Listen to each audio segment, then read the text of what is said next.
دوستوں، قیامت کی نشانیوں میں ایک بڑی نشانی یاجوج ماجوج کی قوم کو بتایا گیا ہے۔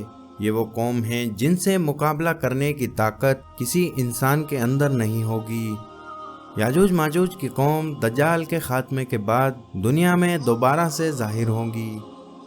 دوستوں، جب حضرت عیسیٰ علیہ السلام دجال کا خاتمہ کر دیں گے تو اللہ تعالیٰ کا یہ حکم ہوگا کہ تم سارے مسلمانوں کو کوہ طور پر لے جاؤ۔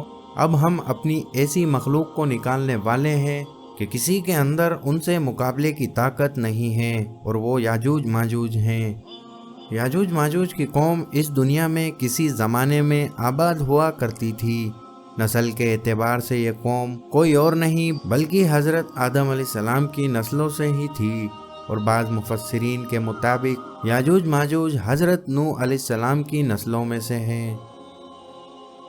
یاجوج ماجوج کا ذکر قیامت کے قریب پیش آنے والے واقعات میں ملتا ہے۔ یہ قوم ظلم و جبریت میں اپنی ایک مثال رکھتی تھی، اور قیامت کے نزدیک یہ قوم پھر سے اس دنیا پر قابض ہو جائے گی۔ اس کا اندازہ اس بات سے لگایا جا سکتا ہے کہ دجال جیسے فتنے کا ذکر ہمیں قرآن مجید میں کہیں نہیں ملتا، لیکن یاجوج ماجوج کا تذکرہ قرآن پاک میں تفصیل سے موجود ہے۔ لیکن اس وقت یہاں یہ سوال اٹھتا ہے کہ یہ قوم کہاں ہے، کس حال میں ہے، ان کی صورتیں کیسی ہوگی، اور یہ قیامت سے پہلے کس طرح ظاہر ہوں گے، اور وہ کون سی دیوار ہے جس کے پیچھے یاجوج ماجوج قید ہیں۔ یہ ساری باتیں آپ کو آج کے اس ویڈیو میں پتہ چل جائے گی، اس لیے ویڈیو کو آخر تک ضرور دیکھیں۔ دوستوں، یاجوج ماجوج زمانہ قدیم کی ایک انتہائی خونخوار اور ظالم قوم ہوا کرتی تھی۔ یہ دنیا کی کسی جگہ پر آج بھی آباد ہے۔ قرآن پاک میں ہمیں یاجوج ماجوج کے ساتھ حضرت ذوالقرنین کا ذکر ملتا ہے۔ حضرت ذوالقرنین حضرت خضر علیہ السلام کے خلیرے بھائی تھے۔ یہ تاریخ کے بڑے نیک، صاحب ایمان اور عظیم بادشاہت کے مالک تھے۔ ان کی بادشاہت کو قرآن پاک کی سورہ کہف میں بیان کیا گیا ہے۔ جب وہ اپنی شمالی مہم کے دوران دو پہاڑوں کے درمیان پہنچا تو اسے ایسی قوم ملی جس کی زبان ناقابل فہم تھی۔ جب ترجمان کے ذریعے گفتگو ہوئی تو انہوں نے عرض کیا کہ یاجوج اور ماجوج اس ملک کے بڑے فسادی ہیں۔ اگر آپ ان کے اور ہمارے بیچ میں ایک دیوار کھڑی کر دیں تو ہم آپ کے لیے خرچ کا انتظام کریں گے۔ دوستوں، حضرت ذوالقرنین اکثر حالات سفر میں رہتے تھے۔ اسی دوران وہ ایسی سلطنت میں پہنچے جہاں پر ترک آباد تھے۔ یہ سلطنت آرمینیا اور آذربائیجان کی سرحد کے قریب موجود تھی۔ وہاں دو پہاڑوں کے بیچ ایک جگہ تھی جس میں ایک قوم آباد تھی، اور وہ ترکوں کا قتل عام کیا کرتی تھی اور اپنی سرکشی اور فتنہ انگیزی کی وجہ سے بے حد مشہور ہوا کرتی تھی۔ یہ قوم ہر طرح کی برائیوں کا مجموعہ تھی اور انتہائی طاقتور قوم ہوا کرتی تھی۔ دوستوں، ان ترکوں کی پیشکش پر حضرت ذوالقرنین نے بغیر کسی خرچ اور معاوضے کے اس کام کو کرنے کی رضامندی ظاہر کر دی، اور ان پہاڑوں کے درمیان لوہے اور پگھلے ہوئے تانبے کی ایک مضبوط دیوار کھڑی کر دی، جس سے وقتی طور پر یاجوج ماجوج کا فتنہ دب گیا۔ اور جب یہ دیوار تعمیر ہو گئی تو حضرت ذوالقرنین نے اللہ تعالیٰ کا شکر ادا کیا، اور ساتھ ہی وہاں کے لوگوں کو یہ بھی بتا دیا کہ بھلے ہی دیوار تو بہت مضبوط ہے مگر یہ ہمیشہ کے لیے نہیں ہے۔ جب اس رب کا حکم قریب آئے گا تو یہ دیوار کھل جائے گی۔ صحیح بخاری کی حدیث میں نبی اکرم صلی اللہ علیہ وسلم نے اس دیوار میں تھوڑے سے سوراخ کو فتنے کے قریب ہونے سے تعمیر فرمایا ہے۔ ایک اور حدیث میں آتا ہے کہ یاجوج اور ماجوج ہر روز اس دیوار کو توڑتے ہیں اور باقی کام کل پر چھوڑ دیتے ہیں۔ پھر جب اللہ کی منشیت ان کو باہر نکالنے کی ہوگی تو وہ کہیں گے کہ کل انشاءاللہ ہم اس دیوار کو توڑ لیں گے، اور پھر وہ دوسرے دن دیوار سے نکلنے پر کامیاب ہو جائیں گے۔ ادھر حضرت عیسیٰ علیہ السلام سارے مسلمانوں کو لے کر کوہ طور پر پہنچ جائیں گے، تبھی اللہ پاک یاجوج ماجوج کو آزاد کر دے گا۔ آزاد ہوتے ہی یہ قوم ساری زمین پر پھیل جائے گی اور لوٹ مار، قتل و غارت، تباہی اور بربادی شروع کر دے گی۔ جب یاجوج ماجوج کی فوج کا پہلا گروہ ملک شام کی بحر تبریہ کے پاس سے گزرے گا تو دریا کا سارا پانی پی جائے گا۔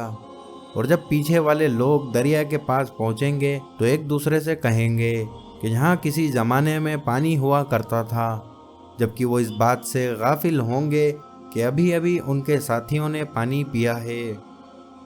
دوستوں، بحر تبریہ کی لمبائی تقریباً 10 میل ہے اور اس جھیل کا پانی ان کا پہلا گروہ پی کر خشک کر دے گا۔ اس کے بعد یہ قوم ہر طرف فساد برپا کر دے گی، ہر بلندی سے اترتی ہوئی نظر آئے گی، اور ایک وقت ایسا آئے گا کہ ساری زمین پر ان کا ہی قبضہ ہوگا۔ جب یہ قوم یروشلم کے پہاڑ پر پہنچے گی تو یہ ایک دوسرے سے کہیں گے کہ ہم نے زمین کی ساری مخلوق کو مار دیا ہے، اب جو آسمان میں مخلوق ہے اسے بھی مارنا چاہیے۔ پھر یہ قوم جبل خمر پہنچ جائیں گے۔ جبل خمر بیت المقدس کے قریب ایک پہاڑ کا نام ہے۔ یاجوج ماجوج اس پہاڑ پر کھڑے ہو کر آسمانوں کی طرف تیر چلائیں گے، اور جب تیر واپس آئے گا تو وہ تیر اللہ کے حکم سے خون میں سنا ہوا ہوگا۔ اس پر یاجوج ماجوج بڑے خوش ہوں گے کہ ہم نے آسمان کی مخلوق کو بھی مار دیا۔ ان کے حلیے کے بارے میں حضور اکرم صلی اللہ علیہ وسلم کا بیان ہے کہ ان کے قد چھوٹے ہوں گے اور چہرے چوڑے چوڑے ہوں گے، اور ان کی آنکھیں چھوٹی چھوٹی ہوں گی۔ ادھر حضرت عیسیٰ علیہ السلام مسلمانوں کے ساتھ میں کوہ طور پر ہوں گے۔ کوہ طور پر کھانے پینے کی چیزوں کا یہ عالم ہو جائے گا کہ ایک بھیڑ کے سر کی قیمت 100 دینار سے زیادہ ہوگی، کیونکہ کسی کو بھی زمین پر اترنے کا موقع نہیں ہوگا اور کھانے پینے کی چیزوں کی قلت ہو جائے گی۔ اس پر حضرت عیسیٰ علیہ السلام اور سارے مسلمان مل کر اللہ سے دعا کریں گے کہ یا اللہ ہمیں یاجوج ماجوج کے فتنے سے نجات دلا۔ اس دعا کو اللہ تعالیٰ قبول کرے گا اور یاجوج ماجوج کی طرف نوف کی بیماری بھیج دے گا۔ نوف کی بیماری جو آج کل جانوروں کو ہو جاتی ہے، جس میں جانور کی گردن میں کیڑے پڑنے لگتے ہیں۔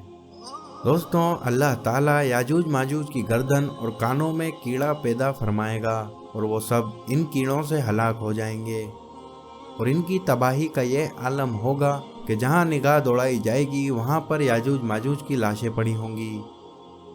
اس کے بعد اللہ رب العالمین خاص قسم کے پرندوں کو مقرر کرے گا جن کی گردنیں اونٹوں کی طرح ہوگی، اور وہ یاجوج ماجوج کی لاشوں کو اٹھا کر اس جگہ لے جائیں گے جہاں پر اللہ کا حکم ہوگا۔ اس کے بعد پھر ایک تیز بارش ہوگی جو ساری زمین کو صاف کر دے گی، اور ہر طرف ہریالی اور خوشحالی ہوگی، اور اس طرح یاجوج ماجوج کی قوم کا دنیا سے خاتمہ ہوگا۔ دوستوں، بعض لوگوں کا ماننا ہے کہ یاجوج اور ماجوج کوئی اور نہیں بلکہ منگول تھے، اور وہ یہ دلائل بھی پیش کرتے ہیں کہ جو دیوار حضرت ذوالقرنین نے تعمیر کی تھی وہ چین کی دیوار تھی، لیکن آپ کو بتا دیں کہ یہ تھیوری غلط ہے، کیونکہ حدیث کے مطابق یاجوج ماجوج سے پہلے کے زمانوں میں حضرت امام مہدی علیہ السلام کی تشریف، اور پھر دجال کا خروج، اور پھر حضرت عیسیٰ علیہ السلام کا دوبارہ تشریف لانا باقی ہے۔ دوستوں، اس امید کے ساتھ کہ آپ کو ویڈیو پسند آئی ہوگی، اس لیے ویڈیو کو لائک کر کے زیادہ سے زیادہ لوگوں تک پہنچائیں، اور ایسے ہی ویڈیوز کے لیے ہمارے چینل کو سبسکرائب کر لیجئے۔